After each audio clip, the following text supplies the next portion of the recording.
Hey, everybody. Super excited for this guest and chat today with Dr. David Bray, a big picture thinker tackling global challenges. David, how are you? I'm great, and it's great to be here with you, Evan. There's no shortage of challenges to be tackled. Indeed. And I followed you on social media for, gosh, I guess a decade now. So really appreciate you and your body of work and maybe introductions to start to folks who may not be familiar with you and your work.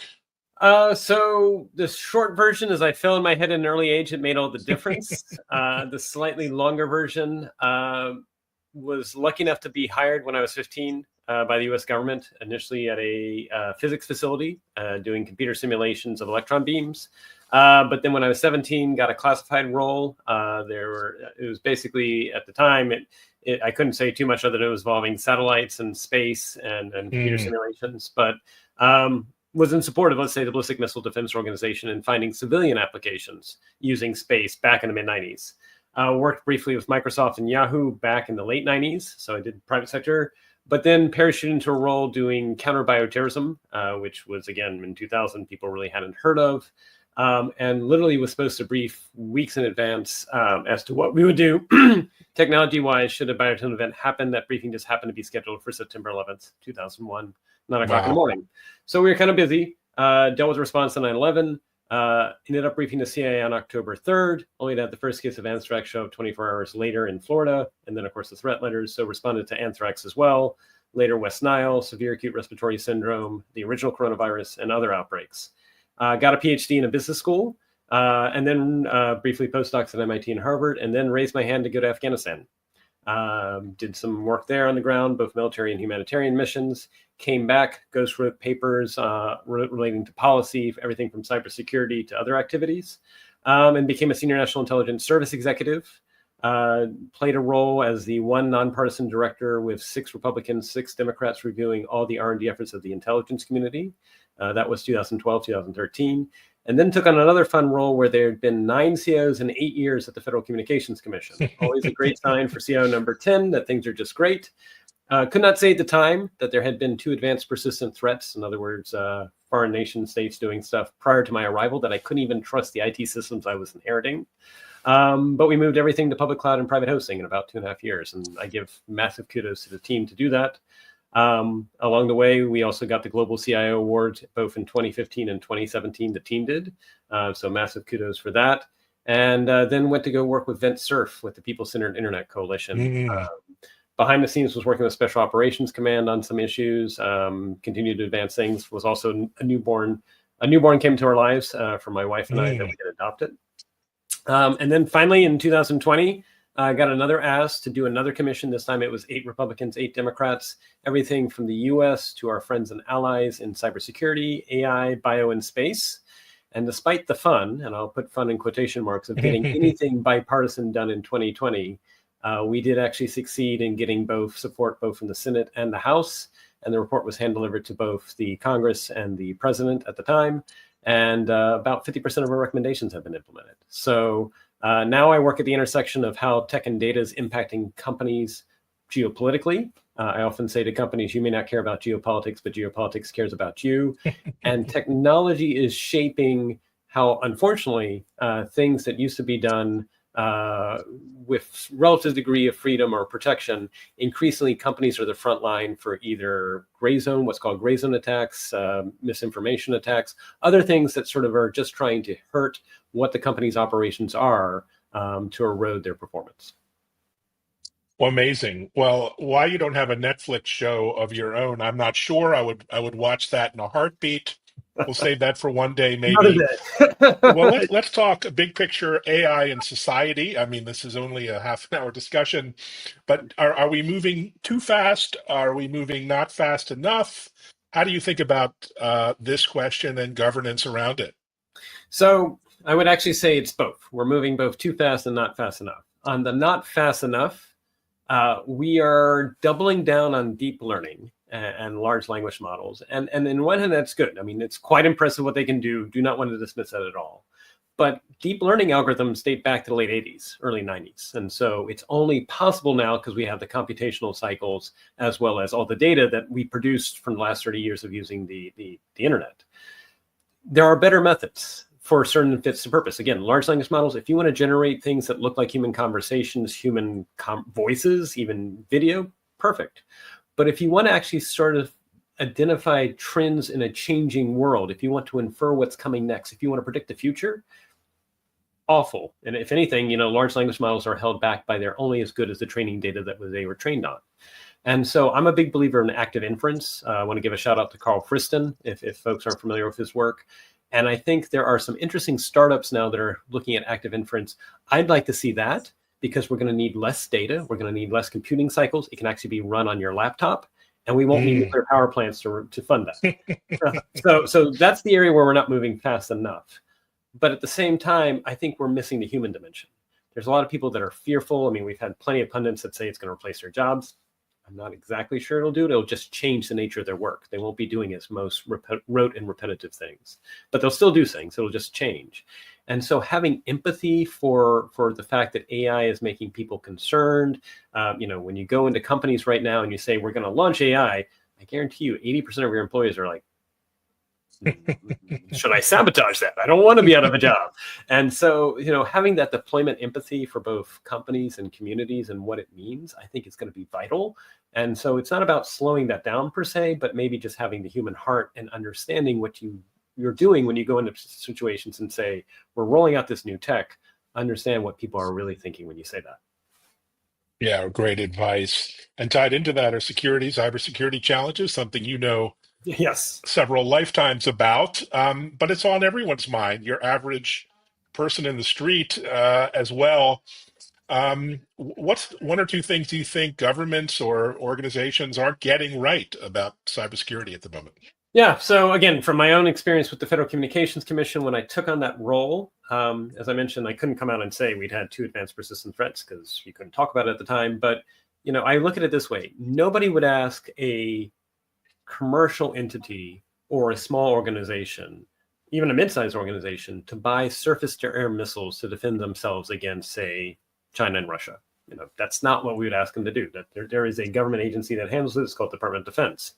At the same time, when we plug into the internet, we're essentially asking you to do that digitally. And so the question is, how do we help private companies? How do we help mid-sized organizations? How do we help startups that don't have the resources to defend themselves against nation-state level attacks? And there are increasing ones, one trying to steal your intellectual property, but then 2 also just try and create havoc. How do we help them? So that's something we're not getting right is the asymmetry of nation-state attackers. The second thing that we're missing, I often give, when I brief boards, I say, so 2019, global damages from ransomware were estimated at about $11 billion. 1 year later in 2020, global damages were about $20 billion. 1 more year later after that, 2021, it was now $43 billion. We're doubling every year in terms of ransomware damages. At the same time, the payoff that people are expecting from a ransomware attack is doubling, if not more. It went from, again, about $8,000 in 2019 to $230,000 or so on average 2 years later. That's not winning. Now, why is that happening? Why are the attackers asking for more money? We rolled out ransomware insurance, cybersecurity insurance, so they could ask for more. I'm like, oh, we did this to ourselves. But what does that also mean? Aside from the fact that there are now non-state actors with anywhere between 5 to 10 to maybe even north of that, 5 to 10 or more $1 billion that they have gotten from ill-gotten gains that they can put into R&D. And so we have seen, for example, I'm sure we've all seen the last 2 years, phishing emails have gotten really great. Why? They're using generative AI. But then you also probably have gotten the phishing attempts that actually reference a family member or a friend. How are they getting that information? Social media. They're combing social media and then targeting it. And then finally, I mean, there have been examples, sadly, of even for just small amounts like $10,000, you get that call where it's someone that's claiming it's a family member. There's been an accident. They need you to wire $10,000 right away. That's on the rise as well, where they're using audio deepfakes in a moment of crisis to try and extort money. And so I think the challenge is how does cybersecurity deal with the fact that generative AI is going to make it really, really hard to establish what's authentic versus inauthentic, and to make it really, again, social engineering. That's how people can actually do attacks without ever doing any actual cyber intrusion. The last thing I would say on that is, again, at my experience at the FCC, in 2017, we had a high-profile proceeding where we asked, behind the scenes, we asked General Counsel if we could use CAPTCHA for bots. And they said, no, it's a public commenting proceeding, so you can't use CAPTCHA, because if they can't see and can't hear, they won't be able to file. That's a violation of the Administrative Procedure Act of 1946. 1946. All right, so I can't use CAPTCHA. Could I use invisible means to detect bots? No, because that looks like surveillance, and government can't do surveillance. So I finally said, could I at least block obvious spam defined as 100 comments a minute? And they said no, because one of those 100 comments might be real. So in the end, as you know, history was, we were seeing 6,000, 7,000, 8,000 comments a minute. This was 2017, a minute at 4 a.m. US Eastern time. Do I think they're all real? No. Do I need any more evidence? And I don't think they're all real? No. It's worth knowing that government agencies, less than 1% receive more than 10,000 comments for a public commenting period over 120 days total. Wow. And we're seeing that same amount in 2 minutes. Yeah, I don't need too much. But anyway, what I didn't know at the time when I came out is they said, well, is this a denial of service? I said, not at the network layer, but at the application layer, yes. And they said, well, where's your evidence? I said, patterns of life. And they're like, that's not forensics. I was like, I don't think I need forensics. It's clear that this is essentially flooding as a result of the fact that you told me I can't use CAPTCHA. Anyway, did my time, waited 4 years, and at the end of 4 years, the New York Attorney General concluded at least 18 million of the 23 million comments we finally got were politically manufactured, 9 million from one side of the aisle, 9 million from the other side of the aisle. But I raised that because that was 2017. So now as we look to 2025 onwards, yes. Brutal. So, misinformation doesn't even necessarily require bots, and it's a wildfire these days. Are we getting any closer to getting it under control? I mean, is there a solution like blockchain that finally may come save the day, or what say you?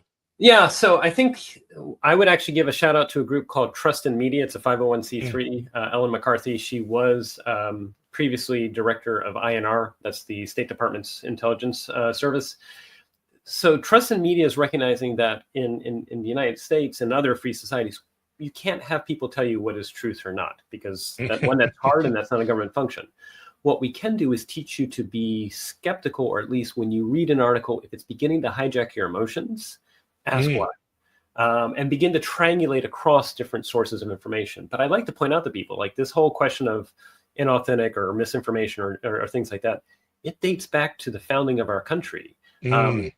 Thomas Jefferson hired a political hitman to spread misinformation that John Adams wanted to go to war with France, when in fact he didn't. And he did that as the vice president of John Adams. Meanwhile, John Adams, as a sitting president, is writing about his vice president, Thomas Jefferson, claiming he's the devil. I mean, imagine if we had that on social media today, where the president and the vice president were like duking it out like that. That's how our country got created. Fast forward to 1890s, we had sensationalism, yellow journalism. That's how Pulitzer and Hearst sold their papers. And the United States may have gone to war with Spain over a disinformation event. Remember the Maine. So it's always been there. The difference is now with smartphones and everything that's out there, individuals can do what used to take, either very wealthy individuals or large organizations or countries to do. Yeah, maybe we can go back to pamphlets and get off social media. That was a big thing here. Or maybe the solution is, I remind people, as generative AI makes it harder to figure out what is real and what's not real online, like, for example, search engine optimization manipulation, we know that's on the rise, because with AI, generative AI, I can spawn 15,000 pages in 10 minutes that all are slightly different, that all point to the same search result. And guess what the search engine does? It elevates that to the top, whether it's authentic or not. And that might be why we're seeing search engine quality go down. But I raise that because maybe what we need to do is, just like in business, there's caveat emptor, buyer beware. Maybe we need to adopt caveat internet, which is anything you see on the internet, don't trust it until you've triangulated it from different sources. Well said. So you've worked on both the public and private sector side, obviously. Any lessons each side could learn from each other on some of these big problems, or are we just going to kind of keep crawling along here? Well, first I say I love the fact that the U.S. has a private sector that's distinct from its public sector. I mean, that's our strength.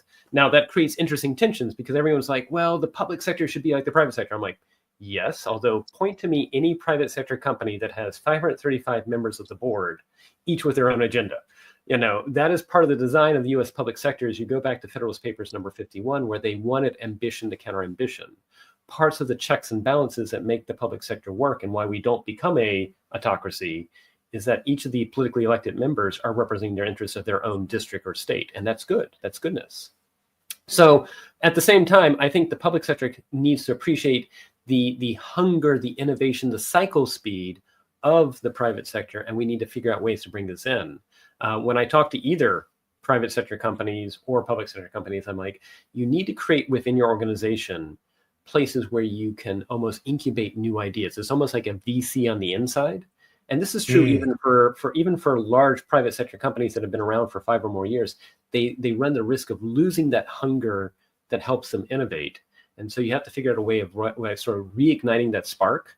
So I think 2025 is going to be interesting because I think we're going to see a lot of possible broken glass, and at the same time, possibly a reigniting of those spaces where there is hunger to do things differently for public service for the benefit of the citizen. I mean, think about with generative AI. I'm already volunteering with efforts that are using chatbots to have conversations so that you don't have to fill out a form. Instead, you talk to the chatbot, and behind the scenes, it's filled out a Veterans Affairs claim, or it's filled out a different claim for you. I mean, that is the future of public service in my mind, is we shift from using forms to conversations with people one-on-one. Yeah, the low-hanging fruit for Gen AI, I think, is customer service, customer experience. It's changing everything right now as we speak.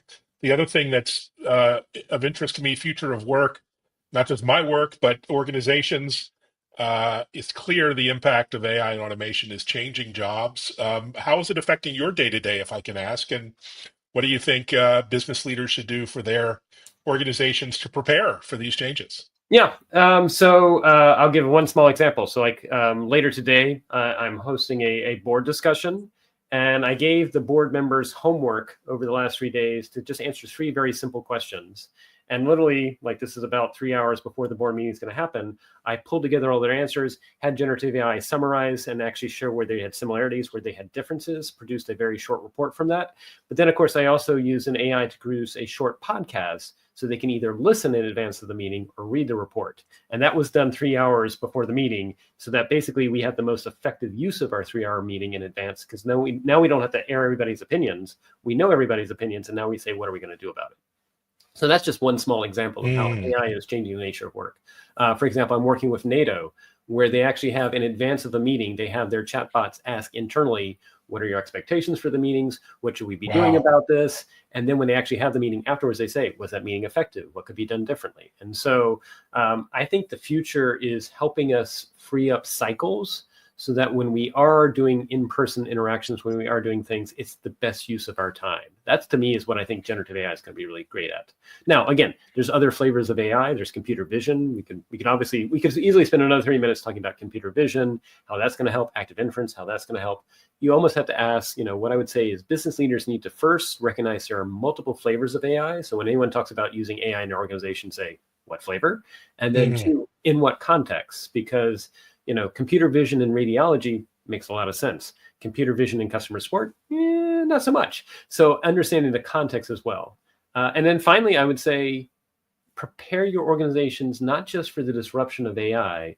We're going to have quantum coming down the turnpike. We already have commercial space. The fact that there are commercial space companies that can collect at 0.25 meter resolution anywhere in the world at 15 minutes notice. I mean, what companies are thinking about, what does that mean for how you provide better customer service when you can actually see things from above? But then also, what does that mean from competitive intelligence when your competitors might be doing the same thing? So think about space, think about quantum.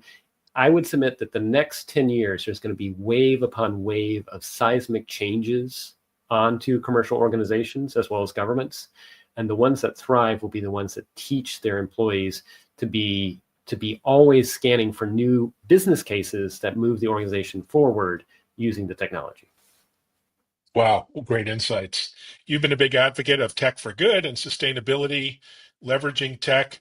Obviously a lot of people are seeing the impact of a changing climate, and even if the skeptics are reluctant to talk climate change, I think we all need to talk climate mitigation, whatever the cause. Yes. Do you think we're making progress there? And what needs to happen uh, regardless of your belief about man-made Yeah. climate change. Yeah. So I would say, yeah, exactly. The conversation needs to be about climate adaptation and what's happening.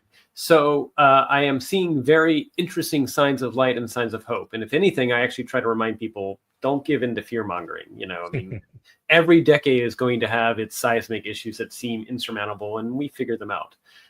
Proof point that I have seen interesting startups that are using natural bacteria. This is natural bacteria, so nothing synthetic. They have used computer models to figure out how to produce the natural bacteria, but as they did, it's natural bacteria that uses methane as a sugar source. And we know methane is a greenhouse gas that's 22 to 40 times as bad as carbon dioxide. Use it as a sugar source, so it removes that from the environment, which is a good thing. And then it returns nitrogen to the soil, which is even better, because we know that we've lost between 80 and 90% of the nitrogen fixing bacteria in our soil as a result of agricultural practices. So you get a twofer. Now, the trouble is bacteria is hard to see. How do you make a business case for that? And so what I'm following now is, could you use drones? Could you use commercial space imaging to say, I'll fly over your field. I'll show where you have methane blooms, maybe from cattle or other things like that. And also show where you're lacking nitrogen fixing bacteria. Okay, now you give me half up front. I'll remediate it using the bacteria. And then 2 to 3 weeks later, I'll fly over again and show, look, results done. And so I actually think the way we get out of all the challenges with climate adaptation is going to be a lot of bacteria and other means that are using life itself and nature itself to help us thrive in the going forward. Think about the same bacteria used for actually sequestering carbon dioxide in a more solid form. So I think this is doable. The challenge is twofold. One, trying to link the conversation of climate adaptation to jobs, because if it's not linked to jobs, no politician's going to move forward on it. It's got to be about jobs.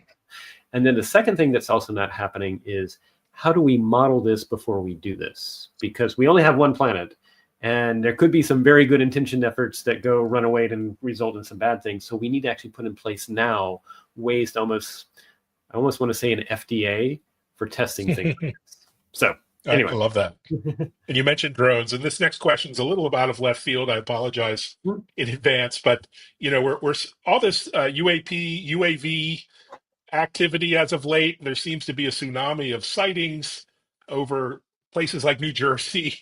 Do you have an opinion on any of this? Is it just the drone economy getting out of control in a kind of ad hoc fashion, or should we plan for some UFO visits in the 2025?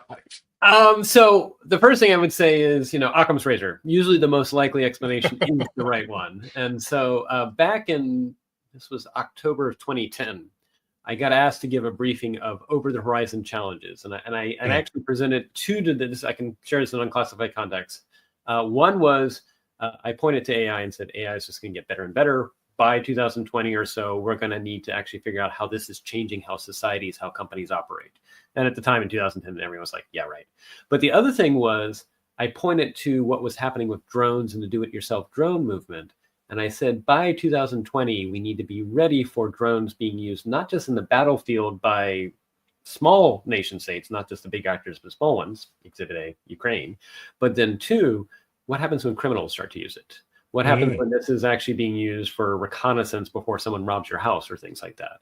And so I think a lot of what you're seeing with UAPs is the fact that we are aware that our airspace is being invaded by actors foreign, and we're trying to get a better handle on it. But the other thing that I think it points to is we still don't fully understand the phenomenology of the atmosphere. So it's probably a case where we need to both improve our instrumentation in privacy-preserving ways to be aware of when there are drones from either actors foreign or actors that are doing it for criminal reasons flying. And then two, we probably do need to have a better understanding of the atmosphere too. Well said. And so no reason to panic. It's not World of Worlds, New Jersey. As far as we know, and what I would say is if you were an intelligent life form, you probably figure out other ways to announce your presence. Just saying.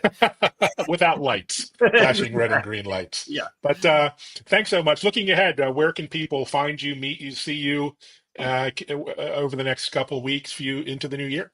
Sure. Best place is one, as you and I have connected often on LinkedIn. You can find me on LinkedIn. And then the other place is the Simpson Center, where I am chair of the Accelerator. The Accelerator is intended to be a place where we incubate new ways of doing work at the same time as we figure out the policy simultaneously. No longer can we do policy that then leads to a program that eventually does something.